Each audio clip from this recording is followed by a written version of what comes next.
Good morning, good afternoon, good evening, wherever you are in the world. Welcome to the Business Brunch Live with a very special guest today, Mr. Andrew Priestley. Nice to see you. We'll come and introduce you in just a moment.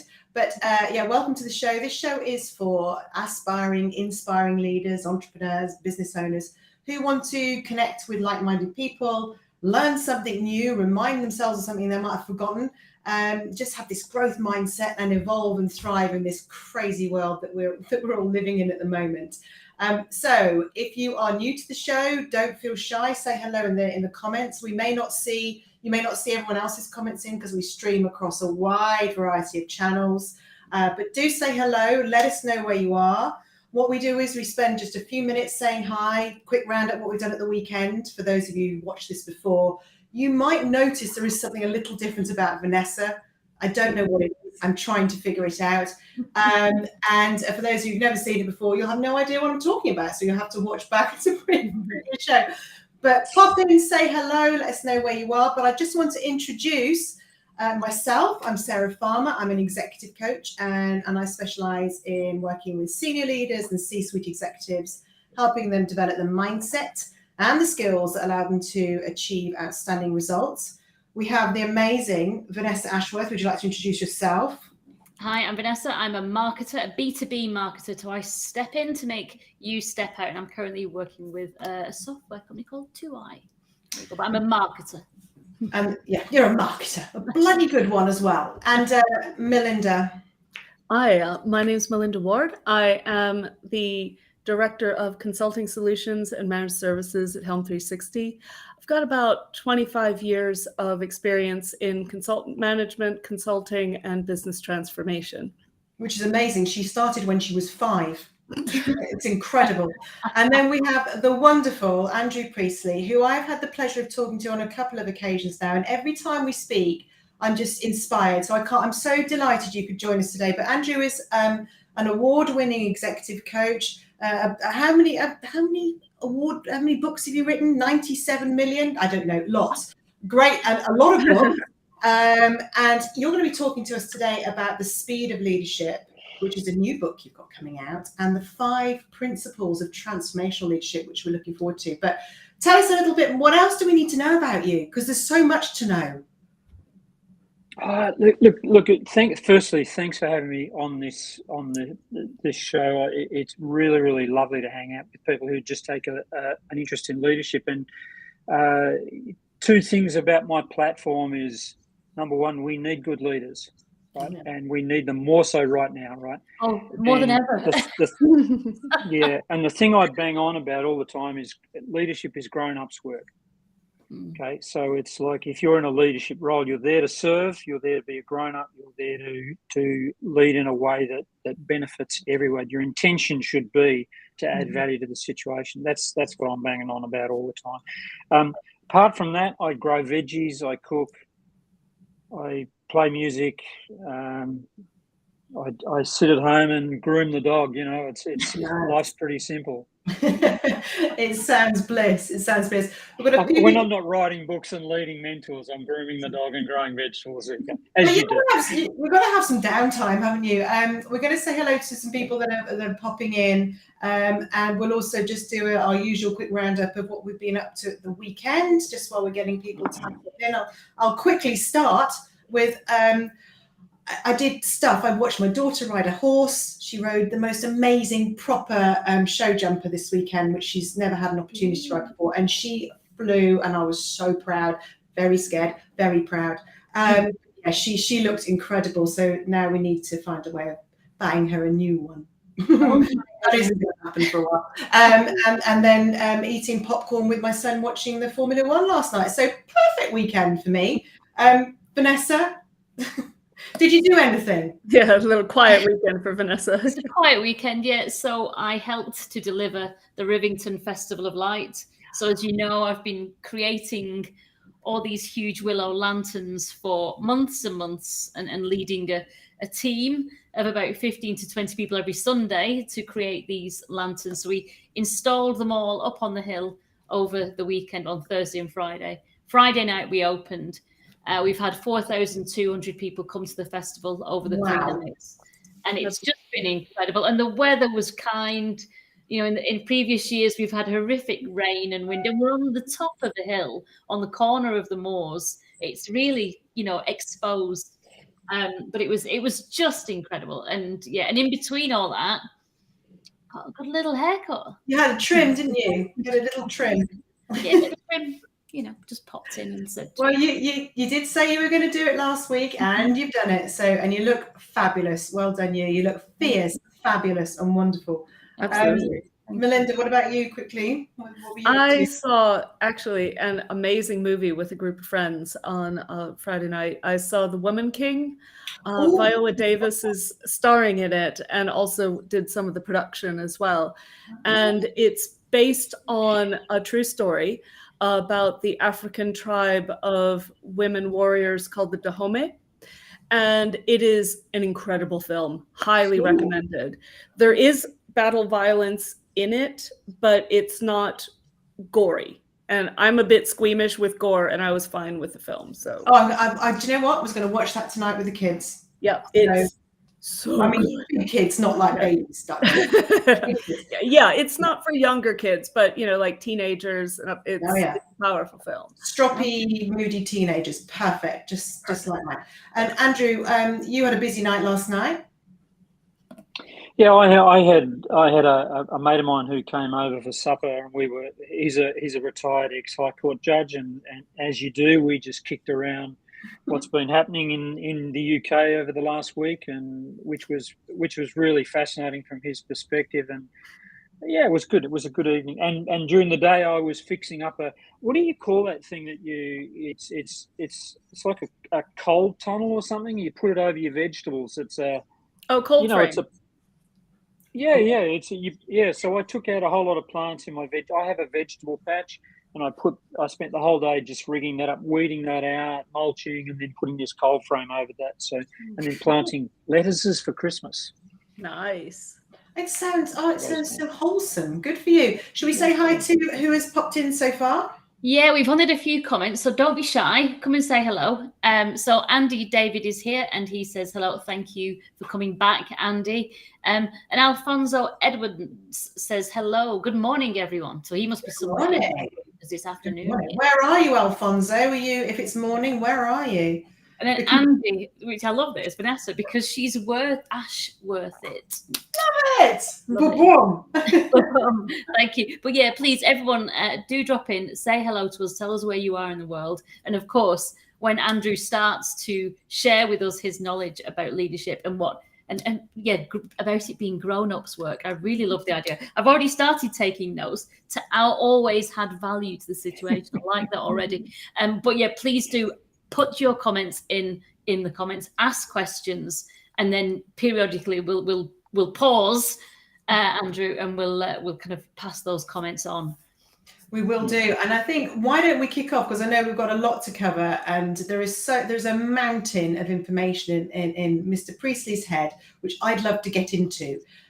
Shall we start with the 5 principles of transformational leadership? So you've explained what they are, which I'm going to read it out so I don't get it wrong. Awareness, assertiveness, agreements, adjustment, and accountability. You're going to take us through that in a very light form today. We don't have obviously time to go through it in any great detail, but how did you come to that?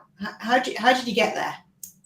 It's a really good question, because most people that you talk to who are in leadership space, what you do is you want to know who are effective leaders. It's a great question. Ask yourself, who do I think is a good leader, right?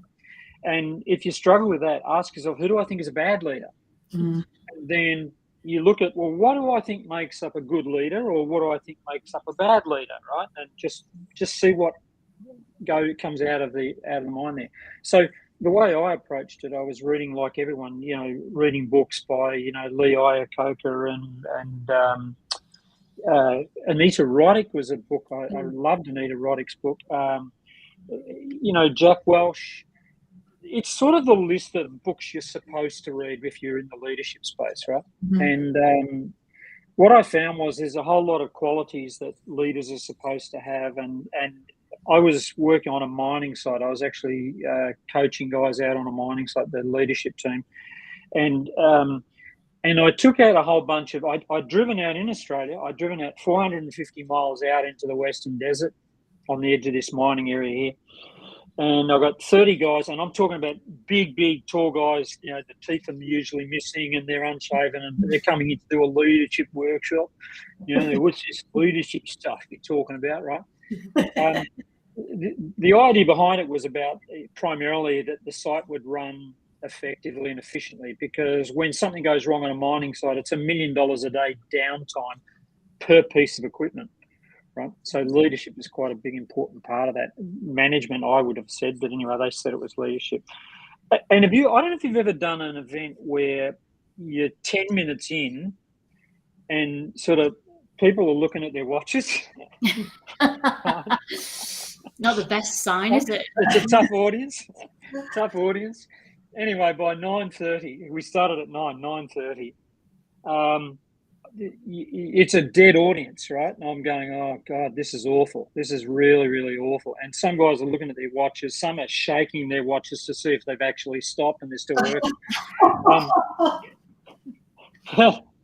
But I just, you know that feeling. Oh my God, it's the self-talk takes over. I'm terrible, right? This is not working at all, right? And so I did what every great presenter does. I just said, time for a coffee break. Go and have a smoko, right?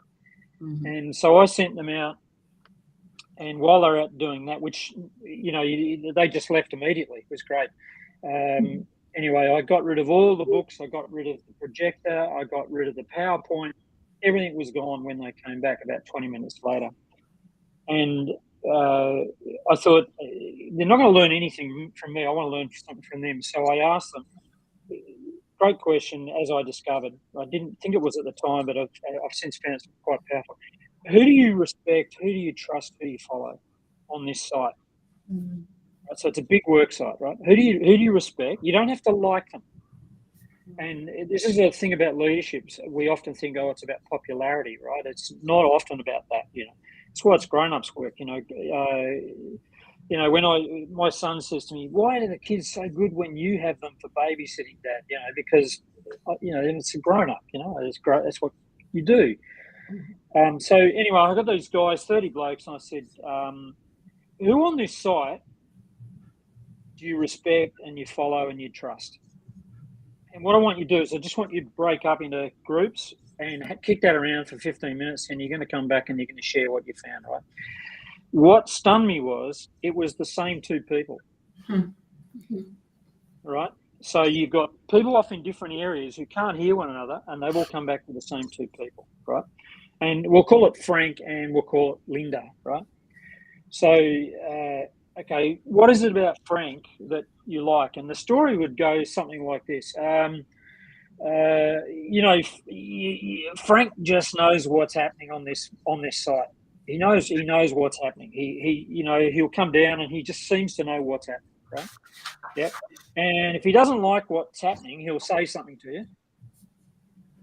And then he'll say, who was supposed to be doing this job? Who was doing that? What did we agree on that? And whoever says, oh, well, that was me. Well, what do we pay you to do? Did you agree to do this or not? Yeah. And okay, that's good. So what am I going to look like? What's success going to look like moving forward? And it was sort of that sort of narrative. But the thing was, everybody agreed. Yeah. And I said, well, what are we actually saying? So if you unpack it, the five.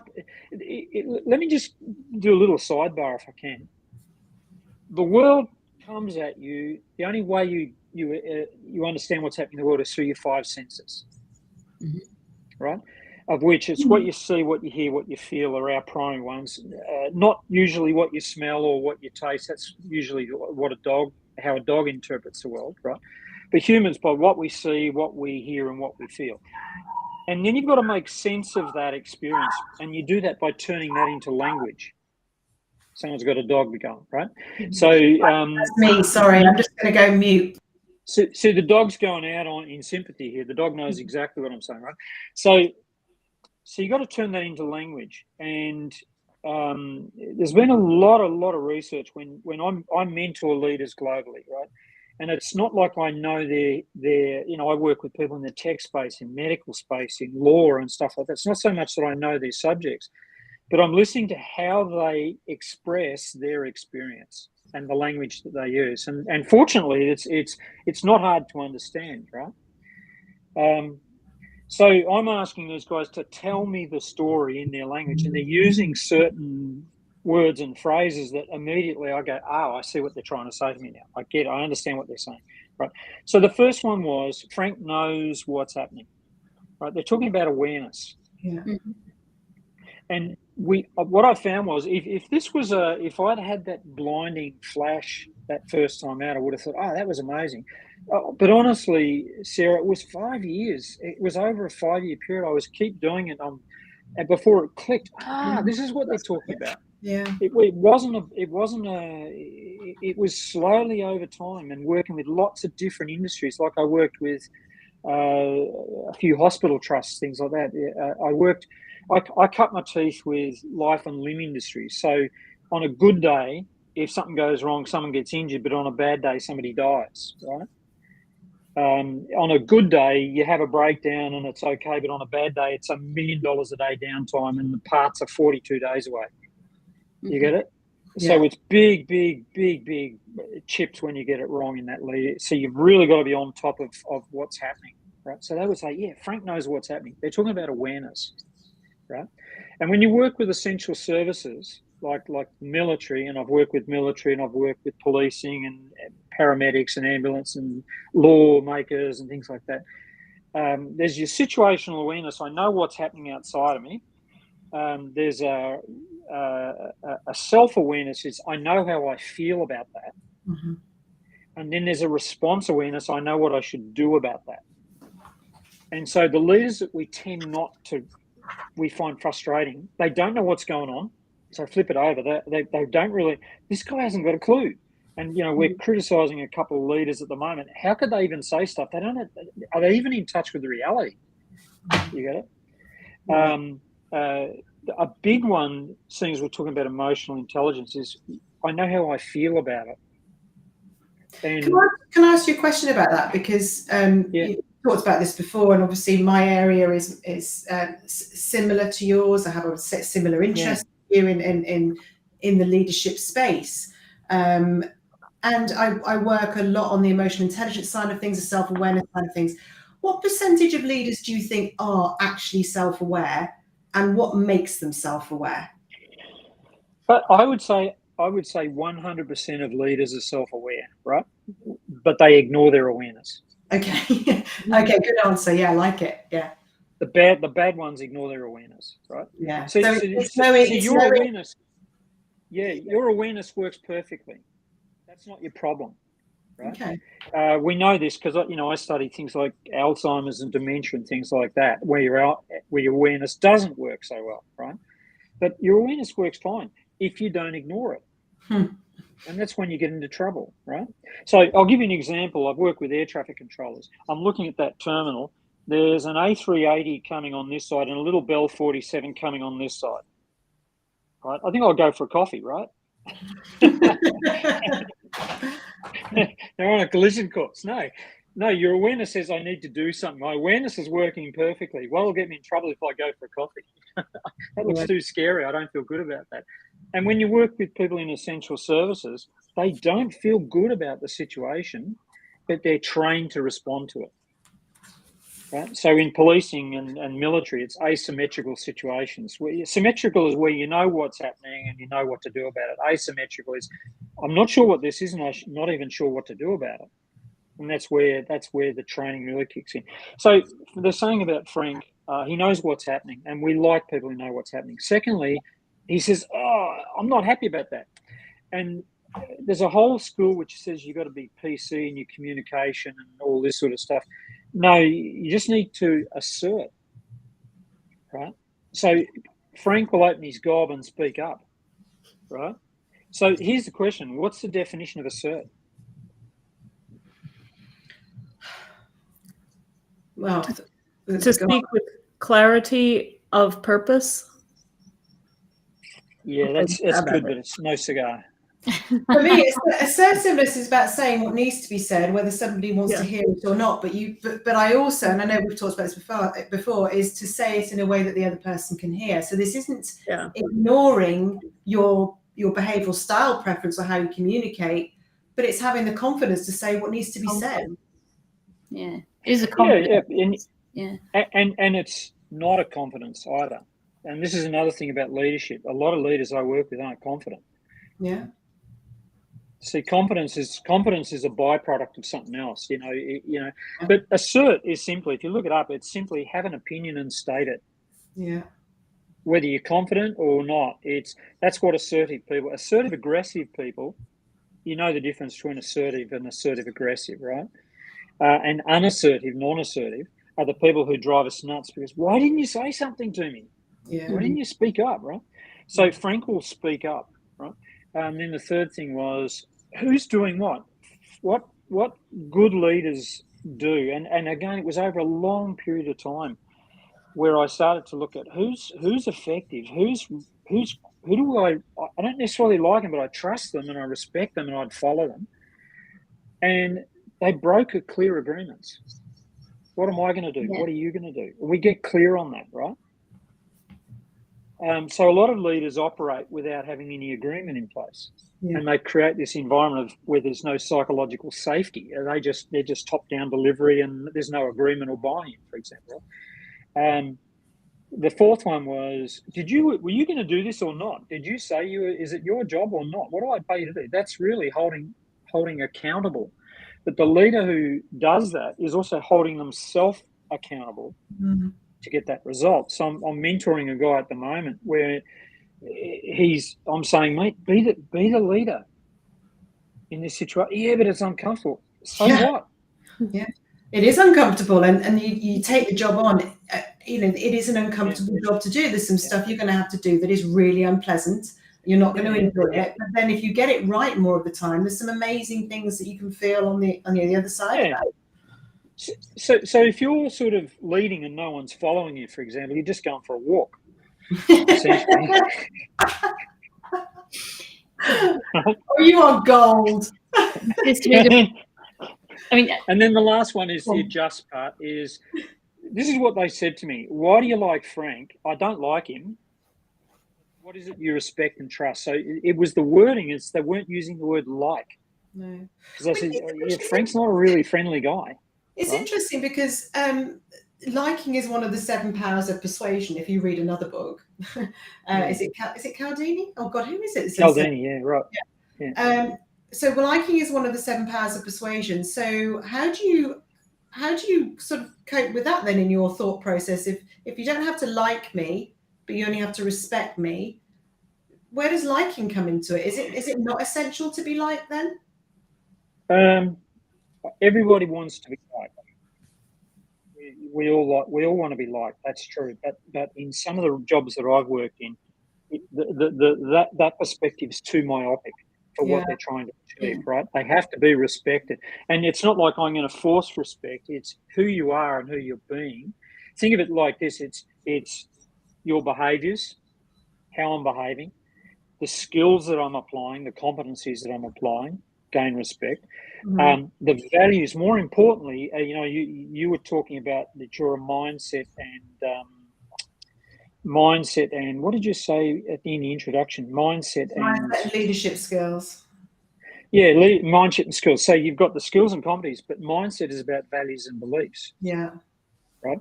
And increasingly, the work, like when we're mentoring, think about it this way: a basketball coach is really someone who looks at behaviour and then modifies behaviour. And then usually it's what you can observe. So we talk about a swim coach and we talk a basketball coach, right? And so if you can observe the behaviour and then tweak it, you're really a coach, right? And if you're teaching someone how to do something, you're really a facilitator because you're explaining how does this work. And if you listen to the questioning, what should I be doing? They're really asking about behaviours, right? How should I be doing it? They're really looking for a teacher or a facilitator. I know what to do, but how do I do it? It's a different set of things, right? So somebody says, how do I get people to cooperate me? In other words, they're saying I don't have the skill to do it. So the mindset and values part you're talking about is you're never going to get cooperation unless you go up. Forget about I can learn all the skills I like, but if I haven't got the mindset that goes with that skill, I'm not going to engender that cooperation, if you know what I mean. So someone who works on skills, mindset and values is really mentor. That's why I mentor. Yeah. You got it? Yeah, makes and sense. Then someone who... Can I just hold you back 1 second? Yeah, sure. Vanessa, we've got people coming in. Let's just say hello to people and just see what they're saying. Okay, we'll do that. So yeah, as Sarah said, as we all agree, Andy says, this is absolute gold. So what you are seeing is being heard and appreciated. And then we've got people who came in earlier and said hello. So David McAllister says, good afternoon from Glasgow. Jo Twistleton is with us. She says, afternoon from a sunny Cambridgeshire. She's really looking forward to this. And then she went on to say, Jo Jansen said she's listening in the background and working, but very interested in the topic. Jo said Anita Roddick was ace. And this has recently been discovered. It's a joy to listen to. And then she shared a link to something on the BBC. So Patrick Dankel, it says hello from Germany. And Andy David agrees that Anita Roddick was an amazing person. That is all. Yeah. But I like the idea of, as you were saying, Sarah, that being liked is one of those seven somethings of persuasion. Seven powers of persuasion. Also, I suppose you don't have to like somebody, but if you like the way they lead, if you respect the way they lead, if you respect the position they take and how they make you feel by giving you the comfort to work and to knowing that you follow them, you have confidence in their leadership. There's a lot to be liked in that, even if you don't actually have that personal warm relationship with that person. I like that a lot, because I was thinking actually it's not about, if I respect you, I don't dislike you. I'm respecting you. It's not about I want to be your best mate. It's about I like what you're doing, as you just said. Yeah, beautifully captured, Vanessa, with your new haircut. My background's industrial organisational psych, and I did an internship in a rehab clinic, right? And they talk about love yourself, right? And most people love themselves, but a lot of people don't like themselves. And so the affirmation for those people is not love yourself, it's I like myself. And if you're watching this, try that as an affirmation for a day. I like myself. Rather than I love myself, because a lot of people go, oh, love's a bit, am I having a bit too much, me stuff? But I like myself, right? The last aspect, and it was a nice definition what you said before, but the last point was, and this came out time and time again, repeatedly, right? If we're doing something well, Frank lets us know. Right. And he gives us the credit. If we're doing something bad, he usually says, what did I do that contributed to this? And the people hey, have you guys worked with a 24-karat gold-plated narcissist before? Maybe not too. Oh, they're the genuine article. They're just like, they're just off the Richter scale narcissists, right? Usually they don't know what's going on. Yeah, they say they do, but they don't. They're assertive aggressive. Oh yeah. Right. The agreements are unclear. Yeah. What was a few of them? The accountability goes south in this last one, which is if something goes well, they take all the credit, and if something goes bad, they apportion all the blame. Is that the adjustment bit? Sorry, Andrew. Is that where you're? The adjustment part is where, as a leader, you go, this isn't working. I need to adjust something. I need to tweak something. Right. Yeah. So the adjustment really comes at the end of it. It's not the second last, but it's the last one. Okay. Right. But adjustment is what the people I work with. One reason they're doing mentoring and coaching is because they want to adjust something. Right. Mm-hmm. And they're brave enough to go to recognize. And if you have a look at the research, the cycles of change, for example, Prochaska, Di Clementi, who are the rehab clinic guys, right? But it's a good, robust model for how we change anything, right? The people who can't adjust relapse. They go straight back to their default setting. So they say they're going to change, but under pressure they don't. So for me, my work was working in high pressure environments, but I'm working with people who have to lead under pressure as well. And where do you go to? I'm really fascinated by where the people go under pressure. Who you are is who you are under pressure. Yeah. That's why it's grown-ups work, because grown-ups can cope with a lot of stuff. Yeah. Kids can't. Kids crumble, Adult is, people say, why don't you be an adult? No, adult's just your chronological age. That's it. And I know a lot of adults who are really kids masquerading as an adult, and they're not even in the ballpark of grown-up. I'm not looking at myself. Definitely a real present company accepted. Definitely a real grown-up. What are you thinking, Melinda? But that's how I came up with it. It was by talking to these different people over and over and over, and then eventually it's one of those things where I get it. So the questions you want to ask yourself to check your awareness: do I know what's going on? That's a good awareness question. Do I speak up as it's needed? And you don't have to be political. What I find is great leaders actually don't do a lot of talking. They do a lot of questioning. They do a lot of scrutiny, right? So, for example, they're listening. They actually listen to the bloody answers, don't they? Yeah, instead of just asking a question for the sake of it. So when I employed staff and in the work of working as a chairman of a charity and working on non-executive director boards and stuff like that, when I ask a question, I'm not interested in the information. I already know the information, right? The point of me asking a question is to drive accountability. Yeah. It all makes perfect sense, and it's Andy's loving this. Andy's having a ball today. Otherwise, you'll go down the route of I got to be Lee Iacocca's 9 C's. Or I'm going to be Norman Schwarzkopf's 13 things, or Colin Powell's this, or Anita Roddick was just a master of agreements, and a lot of people don't understand that. It's not tested on animals. It's fair pay for a fair day's work for the people who grew the raw ingredients, and it's good advice for women over the counter. And anyone who worked for it, do you agree with that or what? Yeah. And if you don't agree with it, you can't work here.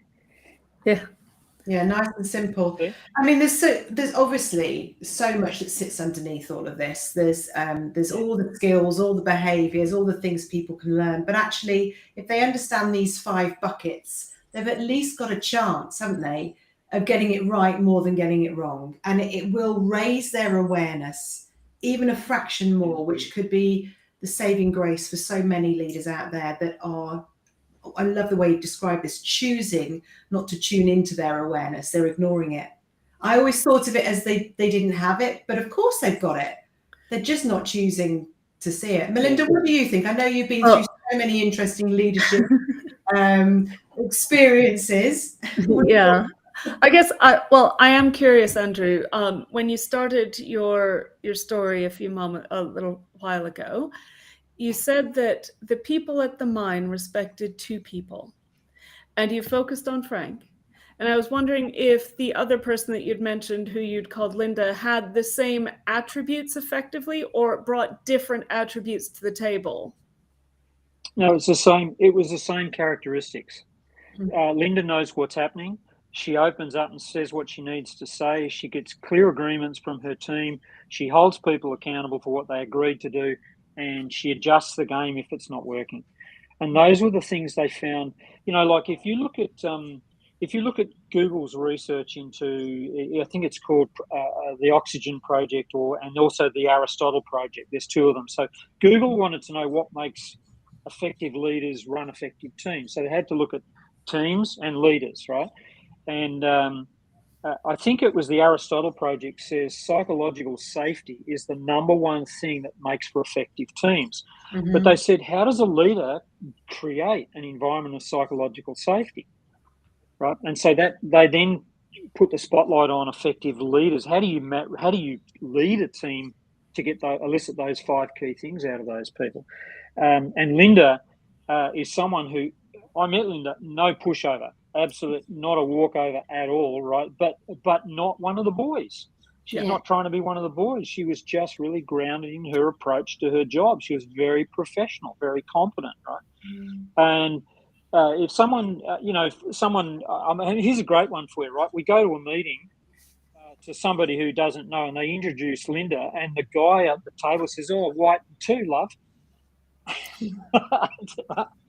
Right? And Linda goes, "I heard you just say white and two, love. How do you mean?" And he goes, "Oh, well, white coffee, 2 sugars. I just heard you say white coffee, 2 sugars. How do you mean?" So, like, the skill was not even, I'm going to fence this. I'm just going to repeat back your stupidity to you. And he said, oh, sorry, I didn't mean that. Oh, I just heard you say you didn't mean it.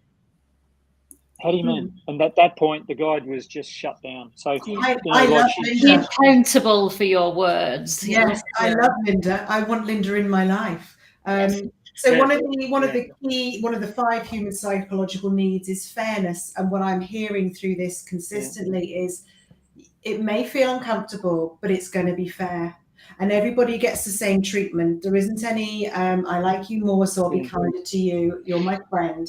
It's incredibly fair. And when you take away fairness, you take away a big human psychological need that I think a lot of employees in businesses are facing right now, is they don't feel they're being treated fair enough, especially with you work from home, you're back in the office, but you have to come in on a Tuesday between 3:33 and 9:37. And you've got to, it's just insane, and it's being messed with, isn't it? What are your thoughts on that then? What's going on with the working from home versus coming back to the office malarkey? Well, I think some of that though comes back to listening, doesn't it?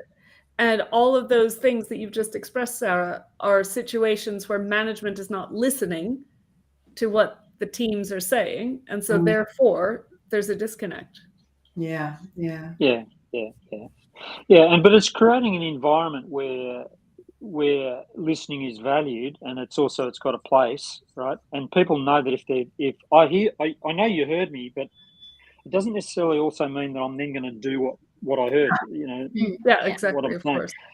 So if you put it on a mining site, look, I'd like to do, but no, you can't. The law doesn't allow you to do that. It's a health and safety environment. You can't do it that way, right? Like initiations on a mining site. You got to light a stick of dynamite and throw it and run. No, my guy who I was coaching, he's a new site manager. He says that these guys aren't going to like me because this is a well-established initiation practice on this mining site. I said, why don't you like it? He said, because normally I have to go and explain to a widow why her husband died. It wasn't an accident. It was because I can't do my job properly, which was enforce health and safety. So I said, how do you want to play it? And we talked that through, and he said, well, it's zero tolerance. If I hear about it, you don't work here anymore. No one's going to like that. No. So actually, removing something. Yeah. What I'm hearing is that we're back to awareness and assertiveness. Is that if your job requires you to be in the office and there's a real reason to do that, have the balls to stand up and say, this is why we're doing what we're doing, and don't skirt around the subject. We can't listen to every individual employee and go, oh, I'm sorry, Bob, you need to be out on a Wednesday at 4, so we'll change everything for you. But you've got to do what's right for the organisation, but have the strength of character to be assertive and aware of what's going on. We've got some comments. We have. So James Lovett asks or says that a big criticism of Gen Z is a lack of resilience. How do you think we can address this to prevent this leadership drought to develop further? Good question. They just need a good coach. Yeah. There you go. And how do I follow on from that to say, it's how like do potty we training, convince? like they got to do potty training, I think it's interesting that some of the people who need coaching the most are not open to the thought of it. Are there any strategies that you've developed over time to kind of convince people of the value of this? Because so many people who desperately need it think they know everything there is to know already. Yeah, that's the reason they need a coach. Exactly. So can I ask a question?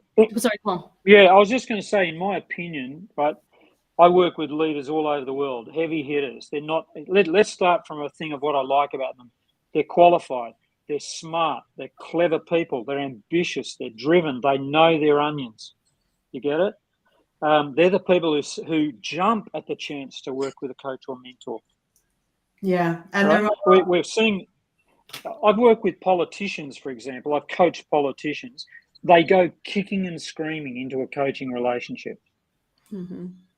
I know everything, blah, blah, blah. I'm not bad-mouthing politicians, but my experience, and I'm only talking about my experience, they go kicking and screaming. But if I talk with business people, military even, say, I'd love a coach. That'd be fantastic. They embrace it. And these are people who, let's be fair, they earn more money than I earn. They live in nicer houses and drive nicer cars, and they've got shares in this and all the rest of it. They're on big bonuses, and yet why do they need a coach if they're already successful? Because they're not looking for help, they're looking for distinctions. So a lot of coaches out there are trying to help their client instead of give them scenarios where they get distinctions on what they're doing. So I never use the word help with my clients. I'm not there to help them. They've already got a great game. Mm-hmm. But if someone's unwilling to think about, I've got the opportunity to work with a coach, why wouldn't I take it? If they're resisting, that's the reason they need a coach. Yeah. And take their hourly rate, multiply it by the number of people they impact. I think you'll find that a coach is cheaper than the damage they're doing. Yeah. Vanessa's got a question for you. I also do a quick time check. We've got 4 minutes left. So just James does say, are there enough good coaches out there? Which is a very good question. But I wanted to move on because you mentioned, I'm loving this and I've learned so much. And I love this kind of very straightforward. This is not touchy-feely. This is very straightforward. It's know your onions and then be assertive. And so I love it. You obviously know your onions. You've written a book about this. So tell us why you've called it The Speed of Leadership. And tell us a bit more about the book, because I'm a fan and I want to know more. Vanessa, this is why you get paid the big bucks. That's a great question, right? Okay, that's a good question. Because my clients don't have the luxury to run back to their office and look what Jack Welch would do. What page was that on? Yeah. They have to be in the moment. It's the speed of leadership has got to be your awareness. Mm-hmm. And, all I did was I worked with high-end life and limb people and said, what works there? And I just dialed it sideways for normal people who don't have those sort of conditions. But you've still got to be on game. So the speed of leadership is not about learning a whole lot of qualities like I got to be more confident or the C's forget it. It's what's my awareness? Your first port of call is awareness. What's going on for me? What am I noticing? So you've got to, a lot of times, some of the best people I've coached recognise they've got a crap game. And they say their awareness is working perfectly. This isn't working well for me. Yeah. And that's speed, so you need that speed. And also too, as a leader, your job is ultimately, your intention is to serve others well. That's steward leadership. And it's also to show up as a grown-up, an empowered grown-up in that, get rid of the word empowered, I hate it. Just show up as a grown-up, right? When I take my grandson down to Battersea Park, right, and we go down in summer it's the ice cream. Grandpa, can I have an ice cream? I said, which one do you want? He says, the chocolate one with a flake in it would be nice. I said, but I haven't got any money. I said, mate, Grandpa's work. Don't worry, mate, I got this. You just go pick an ice cream. That's your job. I'll pay for it. Don't worry. See, grown-ups work. Yeah. Do you know what? People are loving this. And I think Andy's going to probably just stalk you now. Make sure you are connected into Andrew Priestley, please, because he's just pure gold. Can he come back? Of course he can. We might just capture him and just, make him come out every Monday. Who in their right mind would turn down good education? Funny enough, Andy, quite a lot of people do. I think it's expensive. It's not. The way you're behaving is more expensive than I am. Yeah, it's helping people see the difference that it makes, and I think there's a lot of bad coaches out there who are just trying to get money to talk to people, but the good coaches will help you see the value that it will have to your life. And if you can see that, then it's not about the money. It's about something very, very different. We are sadly at the end. Leave us with just one more. One under the gym. Do now. That's a good little book to start if you want an insight into how to think about life. Is this about me or you? Is a really good starting point. It's really about how do you listen to someone who's upset, right? So that really is about just really, we talked about listening. You can't be a good leader. You can't do the job we do unless you're a good listener. I spend most of my time, right now I'm bumping my gums. I could eat an apple underwater and through a picket fence. But like the listening is the skill. And if you're a businessman or woman starting is a good place to go, because it really just orientates you to the role of leading a great business. And ultimately my gem would be grow up. If you're in a leadership role. I want to say what a grown-up you are, a fabulous grown-up. We have thoroughly enjoyed having you on the show. Absolutely. As has everyone else listening to it, and I'm sure everybody that's watching this on replay will leave a comment to say thank you, or just go and find Andrew and tell him he's awesome, because that was incredible. I'm on LinkedIn. Yeah. You're on LinkedIn. Do you know what I love about this? It's so... When you say it, it's so simple. I know doing it is a different thing, but that's where the coaching and the mentoring comes in. You've got to learn to do it. But the way you've described it, anybody can understand that. And if you want to learn how to do it, then please get in touch with Andrew. He's not free. Get in touch with me and I'll do my best. If you're in a leadership role, you use value at the top, and more often than not, I'm dealing with smart people who need someone to talk to. They need a sounding board. And that's the value of a great coach. That is, you will leverage that off the Richter scale. Absolutely. Andrew, thank you so much. We really hope you'll come back and join us again soon to share some more. I'd love to, Yes, thank you. Thank you everybody for getting involved and saying hello and asking your questions and just showing Andrew the love. And to my co-hosts, Vanessa and Melinda, gorgeous as ever. And we shall see you all next week at the same time. We'll tell you what the topic's about when we've decided what the topic's about. We just discussed it earlier. So it'll be something juicy as ever. But thank you for joining us. We'll see you all next week. Have a great rest of your week, everyone. Take care. God bless. Bye-bye. Take care. Thank you. Bye-bye.